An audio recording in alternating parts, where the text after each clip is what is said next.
say we know that the state is not, that we do not have enough cereal production, so we have to depend, we have to import. Why it is not happening? Why? If we say that state is the answer, Rajendra Bhai has shown that how state is not the answer, community is the answer. Say for instance, state would like to open more SEZ, right? State is giving out, doling out the agricultural land. So these are the other thing very important, I think. When you use this concept of anna in your paper, what does it mean? Is it just anaj, rice and wheat, or it's a complete nutritious meal? I think this concept of anna has also changed.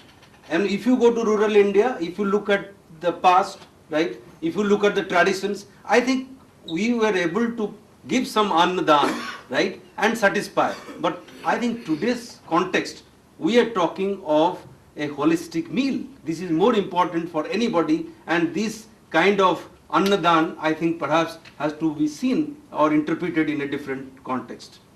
While quoting Manu and other things, you have suggested certain things. I think that you offer everything. In fact, it is the woman in the family. She gives food to everybody. At the end, she ends up with nothing. This is also part of our Hindu tradition, which still survives today. I think one has to look at these things when talking of traditions and the concept of and the question of giving. I think we have to also probe into these things more seriously. Okay, I stop here. Thank you. Thank you, Pawan. Bajaj, would you like to respond to what has been? No, you can. You can collect the questions and then you can. Sorry. Just coming from Karnataka, I was very much concerned about the graph which you showed us, all of us, that I was also shocked. I didn't imagine I that. was really shocked that the great amount of decline in the growth of rice. Is that only rice or? No, this is food grains, which means all grains plus pulses, all cereal plus pulses. When I come from the rural part, but perhaps the farmers, they think of growing things which yield more and more money, rather than food grain. I mean, instead of growing rice, I find there is a tendency in Karnataka of growing more and more betel nuts. Betel nuts. Have you taken that also into this consideration or not? This I should answer. Is there some more you want to say? No. I want to add to this. I think taking off from the point you made about why Gandhi said agriculture can't be fixed without state policy getting fixed.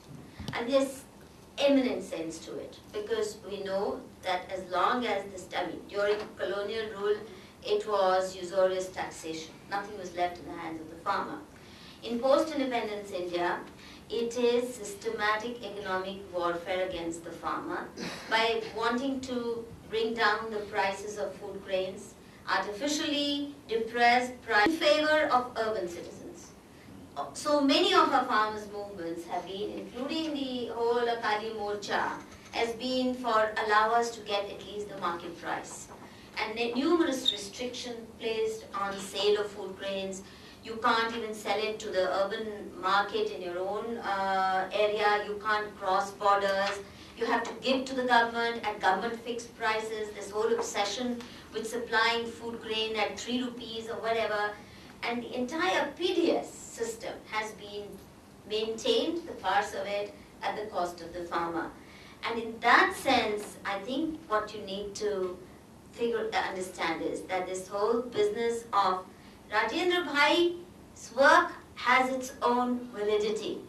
But if what the farmers grow does not yield them enough to even feed their own children around the year, and then they have to come and send their sons to work as drivers and rickshaw pullers in the cities, then obviously I think the point that Bajaj is making about the need for state to put its act together to not be so hostile to agriculture.